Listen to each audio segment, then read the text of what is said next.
What is up, everyone, and welcome to some more F1 23 My Team career mode. We're here for round number 3 of season 6 of our Jaguar racing career, and we're going to be at the Chinese Grand Prix. And if you've been watching the last couple of races, you will know the season has not started particularly well. I finished P21 in Saudi Arabia after we went the wrong way on setup, and then a late collapse in Australia saw me tumble down the order from about P4, P5 to P12. So we currently sit pointless at the start of this season, and realistically we need a very strong performance, top 5 minimum in China, to try and get back to winning ways. But yeah, I mean, this is not one of the tracks that has been particularly strong for me. If you've watched previous seasons of this career mode, you will know that it doesn't typically go all too well for me, and I don't really see a world in which it's going to go much better this time. It just is one of those tracks that the AI seem to completely overpower me. They're way faster out of the corners, they're faster in the straights. It's just, you know, completely outclass me every single time, to the point that I've actually decided to take the difficulty down a little bit for this race. Not a huge amount, but just by sort of 3 or 4 points to try and make it a little bit more competitive, hopefully, and ideally I'll be able to finish at least in the points. That's my sort of goal here. If I can get a top 5, that would be brilliant. I don't really know what the differential is. They say that one difficulty point is about 1/10 worth of performance, 1/10 of a second worth of performance, and typically I'm about a second a lap off the pace here. So 3 or 4 points is going to be, you know, like not even half a second. So it's not even going to reduce the effect of the AI being better than me by half. So realistically, it still should not be a brilliant race, but I was a bit reluctant to reduce it any more than that. So that's what I've gone with. If it needs to be dropped more, I'll drop it more, obviously, but that's what we're working with for now. And yeah, we're going to get into the Chinese Grand Prix weekend proper. You will have seen earlier, if you were looking, that I'm currently sat 15th in the driver's standings, which might be the lowest position I've found myself in since those 2 DNFs in a row at the start of season 1. Because typically I have usually a little bit better of a start to the season than this. But, you know, what was encouraging was seeing me finishing P8 in quali, or not in quali, in practice I should say, because we do tend to go quite early and the track evolves and you know, people find a bit more performance. Obviously I only did 1 soft compound run as well in the quali sim program. So yeah, there we go. P8, P4 for LECLERC as well, pretty good. Quali is going to be pretty much crucial here because it is going to be raining for the race, supposedly for the whole race as well. You may have seen that. So if I can get a good quali here, if I can qualify sort of top 3, I reckon top 5 will definitely be achievable, because in the wet I don't envision I'll be losing anywhere near as many positions as I would in the dry, because it's obviously that big DRS straight where the AI tend to kill me. But if I can, you know, be burning a lot more battery than usual, and not only that, but also they don't have the DRS as well, that will kind of give me 2 fronts on which to defend. So our first flying lap here was a 130.2, obviously, and we were improving marginally on our second flying lap, but then we invalidated it and across the line it was a 130.3, so he wouldn't have improved anyway, but we get through nonetheless in P9. So I'm not too fussed about that, and hopefully we will be able to continue a good run of form to get ourselves through into Q3. Meanwhile, Charles Leclerc only P12 for the Monegasque driver, so obviously a little bit of improvement will be needed from him as well. Meanwhile, eliminated here De Vries, De Ruyveler, Gasly, Pourchaire, Doohan and Stroll. A little bit surprising there from De Ruyveler once again, just not really making the grade in that Ferrari so far.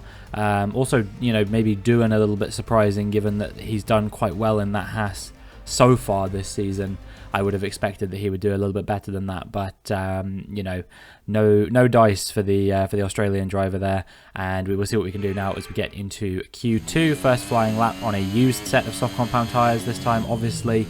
You know how it is, do a banker on the used and then go on to the soft for our final run of the session. It's a 130.7, it's not fantastic, but it is alright, and it puts us P5 preliminarily, and then we can try once again on a fresh set of soft compound tyres, and you can see the improvement is palpable as we are already 0.8 up coming into the final straight. Still a couple more corners to go through.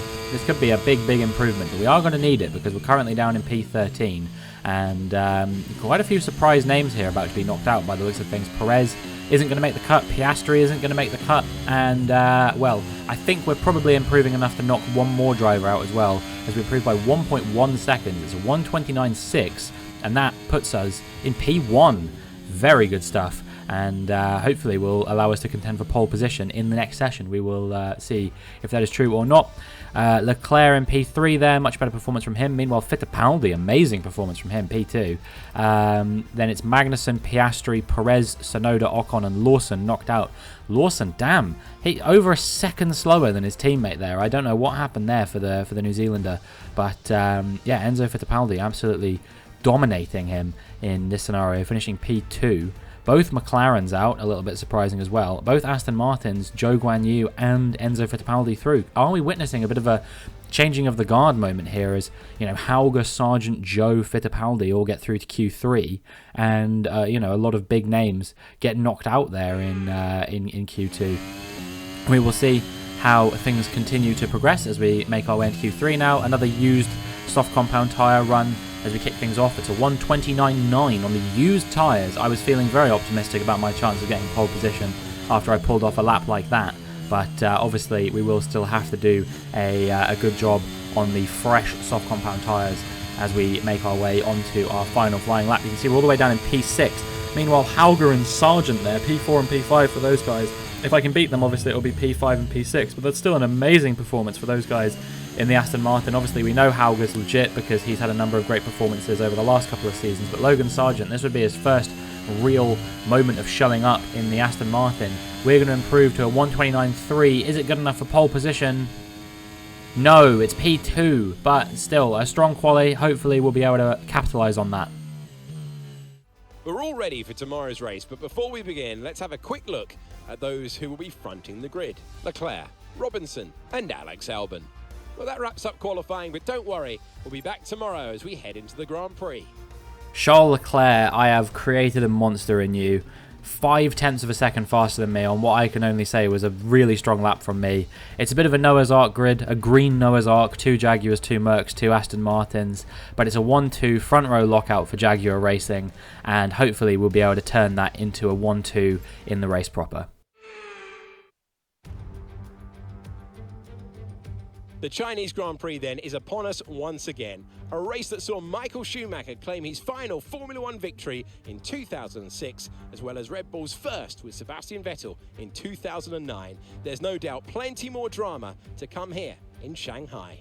The ever-tightening turns 1 and 2 will prove tricky in the slippery conditions here in Shanghai, and anyone that slides wide will lose a lot of time getting back on track. Turn 14 should still be the best place for overtaking, but we'll have to see some improvement in the weather before the drivers can take advantage of that DRS assistance. Before we begin, let's take a quick look at the grid lineup for today's race. Charles Leclerc lines up on pole position, and Robinson completes the front row. Looking down the rest of the grid, we have Albon, Norris, Hauger, Sargent, Russell, Verstappen, Fittipaldi, Zhou, Magnussen, Oscar Piastri, Perez, Tsunoda, Ocon, Liam Lawson, De Vries, Deruvala, Gasly, Teo Porcher, Doohan, and Lance Stroll brings the grid to a close. And with preparations almost complete, let's head down to the track. Nothing for them to say on this occasion, so I am here to say simply, I want to have a good race here today. In the wet, I think it's very, very possible. All we have to do is just keep it clean, and we should be able to bag a podium here at the very minimum, I would say. The podium has to be the aim here, I think. You know, get ourselves back into that championship fight a little bit. Although Leclerc, obviously, if he wins here today, he will be massively pulling away in the championship. He had a P3 in the opening round in Saudi Arabia. He was the first driver that's not me to win a race for Jaguar Racing in Australia, and now he's starting from pole position here in China as well. So ideally, if I want to get myself involved in the Drivers' Championship fight, I'm going to need to try and put a bit of a challenge on Charles Leclerc here today. It's not going to be easy, but you know, we need it more than anything, more than ever now. We need to bang in a good performance here. We've never had two drivers get on the podium before. We've never had two cars on the podium at the same time.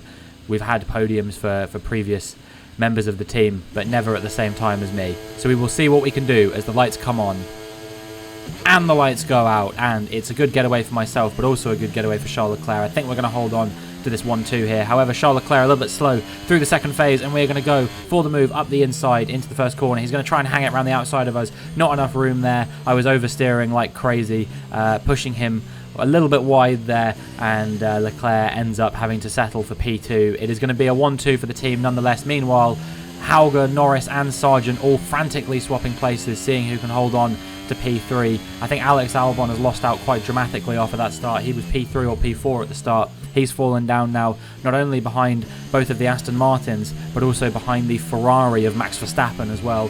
So, yeah, a disappointing start for him, but a great start for us, and we are up into the lead of the Chinese Grand Prix. This is not a place I ever expected myself to be in. This is a track that is, you know, in the years gone by, it's been kind of my kryptonite a little bit, and certainly not one that goes tremendously well for me. But right now, we are doing quite well to hold on to the lead of the race. However, Charles Leclerc, I do imagine, will come back at me, put the moves on me, and try and go for the win here to make it back-to-back victories. He is in a great run of form at the moment, Charles Leclerc. You know, 2 podiums from the first 2 races. Going to try and make it 3 from 3 here in Shanghai. And if I win and he comes second, then he will have finished on every one of the podium places in the first 3 races of the season. 3rd in Saudi, 1st in Australia, and then 2nd in China if it happens. But it's a long race. You know, we can't kind of look at that too much at the moment. We kind of just have to focus on each lap, take it lap by lap, and we can go from there. So yeah, virtual safety car deployed at the end of this lap. Not sure who that's for, but we'll speed through that. There is a Alfa Romeo and a Haas coming into the pit lane. I don't know which ones those are, but yeah, clearly some kind of contact moment has gone on there. A few broken front wings and whatnot, and yeah, eventually the VSC ends, and we can get back to racing. And we'll move on to lap 5, where you can see Pierre Gasly is out of the race, and he is going to be retiring from the Grand Prix. Some kind of failure there. It's always hard to tell whether it's engine related or gearbox related in the wet conditions, because it's a little bit harder to see the smoke than when you're in the dry. But as we keep going on lap 5, you can see that it's actually Logan Sargent who's made his way up into P2. He's had a really good start to the race, and he's managed to get ahead of my teammate Charles Leclerc. However, he will have a big challenge ahead of him now, because there is a red flag due to that DNF from Pierre Gasly, and that means the whole race is going to get neutralised. What will the tyre situation be like? This is actually quite interesting. I wonder whether it will be inters. No, it's still wet, and they want us to do 22 laps on the wet tyres to the end now. Fun fact, the wets can do 22 laps, according to the game at least. So we are going to be taking these wets the whole way as the lights come on. And the lights go out as we switch to the replay camera. You can see it's been a good start for me, but a good start for Sargent as well. And I think he might try and go for a move up the inside. Logan Sargent leads a Formula 1 Grand Prix for the first time in his career. Will we be able to do anything to stop him from running away with this race? We're going to dive up the inside through the snail section, and we muscle him out the way a little bit. We're going to try and now go around the outside through this next switchback corner, and we're going to try and battle him all the way on the runs down through turns 4 and 5. See if we can put a bit of a challenge on the American driver here. You can see we're slightly ahead going into the braking zone, but he brakes later. Somehow better braking performance in that Aston Martin, but eventually we muscle him out the way once again, and we make our way up into P1. And you know, Logan Sargent, you may be on for your victory here or whatever, but I am the main character here today. Meanwhile, as we make our way onto lap 11, you can see that Leclerc has made his way back past Logan Sargent. And Logan Sargent, he's never had a podium in Formula 1 either, so that would be a monumental result in itself. Obviously, he would love to go for the win, I am sure, but I don't think that he will have too many complaints if it's only P3 and he gets his first podium in Formula 1. I don't think anyone was expecting that from him. Meanwhile, I'm coming under a bit of pressure here from Charles Leclerc as he tries to go around the outside into the final corner, but we keep our foot in the door and muscle him out the way. I had to look back there to make sure I hadn't shoved him off track or anything, but I think I may have accidentally left him vulnerable to the cars of Sargent, Norris and Hauger as well, and hopefully Leclerc can hold on to P2 there. He does indeed, but Hauger, I think, has managed to get past Lando Norris there, so it's currently 3-4 for Aston Martin, a really strong result for those guys if they can finish there. Obviously, I know Verstappen has won in that Aston Martin a few times, but nonetheless, it would be a really good result for them. You can see the tyres are overheating like crazy in this wet weather. I feel like I always have issues with tyres overheating whenever it's raining, but it's not affecting me too much because I'm still holding on to the lead. But for how much longer? Because here comes Charles Leclerc. We break a little bit late. Obviously, you got to account for the tyres overheating in the wet weather when you're factoring in the braking performance, and that was something I just did not do on this occasion. But we have managed to keep Charles Leclerc behind nonetheless, and we'll make our way around the final corner and to begin lap 14 now. I wonder if Charles Leclerc is going to come for a move back up the inside of me here. He doesn't quite seem close enough, but we understeer quite a lot through the first corner, and that is going to invite Charles Leclerc into the fray once again. He's right alongside us as we make our way through the first couple of corners, and as we switch it back, I'm going to be on the inside. Obviously, I've made an overtake work having the outside line around here. Will Charles Leclerc be able to do the same thing? It appears he's going to stay right with us, but eventually he backs off, and I think that we are going to be able to stay right where we are for now. However, Charles Leclerc once again, we go quite deep into the corner. Is he going to be able to have a bit of a look up the inside of me? Once again, no, it seems. But this is an absolute ding-dong battle between myself and Charles Leclerc. I don't know who is going to come out on top of this one. Will it be me? Will it be my newfound monster of a teammate? Well, we'll have to wait and find out, because there has been a virtual safety car deployed, and we will see what that was for in just a moment.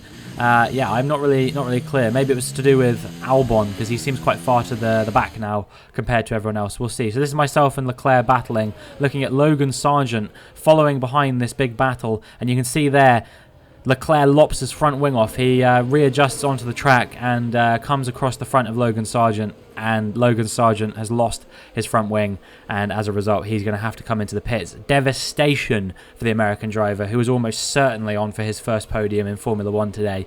He'll be lucky to even finish in the points now after that. That's unbelievable for Logan Sargent, but that's racing. It happens sometimes, and it will be all about how he can bounce back from that now, show lots of character to try and get another good result in the following race in I believe it's his actually no, it's Baku next, and then afterwards it's his home race in Miami, obviously his native Florida. I am sure that he will want to put on a good performance there in the Aston Martin, which clearly is capable of doing exactly that. You can see that the tyres are starting to wear out quite a lot, and yep, indeed, as my engineer said there, we are starting to lose a bit of grip as well, so it's becoming more and more difficult to fight here. But, I am just about clinging on to the lead for the time being. Charles Leclerc, I think, also having his fair share of struggles. And Dennis Hauger up in the podium positions once again. He's only had a couple of podiums in Formula 1 so far, yet to get that elusive win. And maybe there will be a chance for him to pounce on the battling between myself and Charles Leclerc to go for the victory here as we make our way onto lap 22.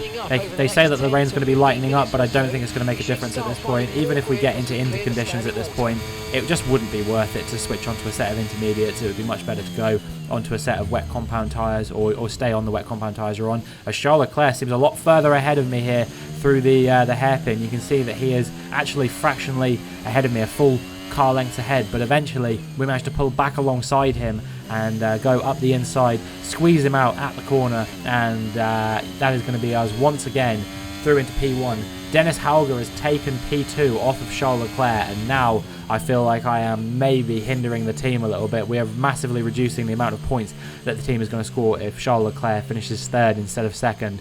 So yeah, fortunately he's managed to get back ahead of Dennis Hauger, but it was touch and go there for a while. I am really starting to struggle on these tyres now. You can see 55% on the rear left, 54 on the rear right. and not too much of a better scenario on the fronts either. So yeah, Charles Leclerc really starting to mount the pressure on me. You can see he's already within 2/10 of me as we make our way out of the Max Chilton section and into the back straight. As Charles Leclerc, is he going to go for a move here once again? You know that I have to brake very early into the hairpin, and yeah, you can look at that. That's how early I have to brake, and I still barely make the corner. So it just goes to show how difficult it really is to be racing on these tyres at this stage. You know, overheating, very worn, very wet. It is just really, really tricky conditions out there. Make our way onto lap 27 now, into the back straight once again. We finally reached that 60% mark on the rear tyres, which means that we're not too far away from puncture territory, but I think we are far enough away that we shouldn't have to worry about it too much.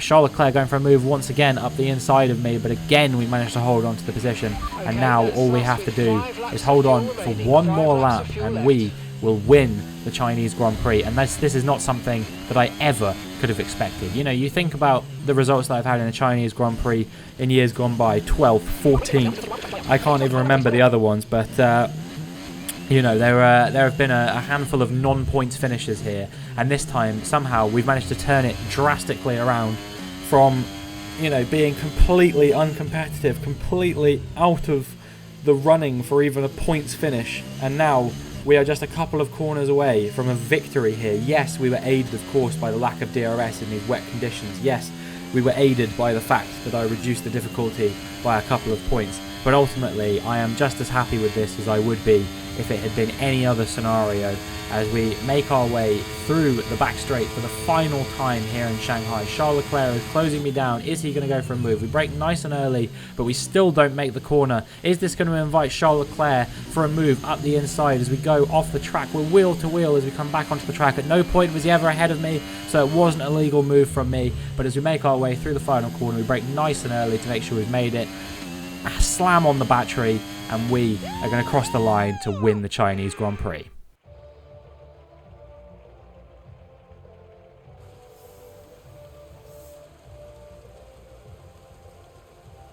Tell me, Anne, how do you think they were able to deliver such an incredible result today? Well, keeping their tyre temperatures up in the tricky wet conditions was really important. There's not much grip out there at the best of times, and it's 10 times worse if you're out there on cold tyres. So the way they kept the rubber in its proper operating window was a huge advantage today. The faces on our top three look so incredibly happy as they make their way up to the podium. A much-deserved victory and a brilliant performance from them all. I don't think I've ever seen a more incorrect voice line at the end of a race before. Me keeping my tyres in their operating window. They were literally overheating the whole goddamn race. With the exception of when those VSCs were cooled and I was able to cool them down a little bit, or at the start. The rest of the race, they were overheating. But it is a 1-2 for our team. Myself, followed by Leclerc, and then honorary Jaguar member Dennis Hauger. You know, he was here for 2 seasons. He's our longest driver as a teammate, and he finishes on the podium in P3 as well. So let's review the drivers' standings. Charles Leclerc's points today take him to the top of the championship standings. After an incredible day of racing, who was your driver of the day, Ant? I have to give it to Robinson. It's time to see how things are shaping up in the Constructors' Championship. The owner-drivers team moved to the top of the table. There is also a strong showing from the Mercedes team today as they make their way up the standings. Well, that certainly was an exciting weekend of Formula One. Be sure to join us for more exciting Formula One action very soon. Well, it is a solid result for the team in the end, as Charles Leclerc takes over the lead of the Drivers' Championship, and we take over the lead of the Constructors' Championship as well. We are currently in P5 in the Drivers, quite a long way off Charles Leclerc now, nearly 40 points behind our teammate, but definitely we'll have an opportunity to bounce back as the season goes on, I am sure. Quick shout out to Logan Sargent, who of course was running in those podium places for a very long time in this race. He did manage to come back to score 1 point in the end, so yeah, a really strong drive from him all throughout the race, and if he hadn't got that damage, I'm sure it would have been at least a P3 finish for the American driver there. But for us, it's the team's first ever 1-2, first ever double podium finish, and it's a 1-2. Does it get any better than that? I don't think it does, quite frankly. You know, we were able to lead home the 1-2. Charles Leclerc was able to bring it home in P2 as well. He was challenging us all the way to the flag as well. It was a very competitive race between the two of us, and hopefully we'll be able to have more races like that where we can bring the car home 1-2 and win the Constructors' Championship by Qatar. That would be the ideal scenario, and then we can just have a bit of fun in the Drivers' Championship as we battle it out with one another to try and win that championship as well. But yeah, we're gonna have to wait a long time to see that one, because obviously we're still in the infancy of the season. It is still only round 3. Next round is going to be, of course, in Azerbaijan, sprint weekend, so probably a bit of a longer video coming up for you guys if you're interested in getting something like that. The sprint weekends usually do take a little bit longer,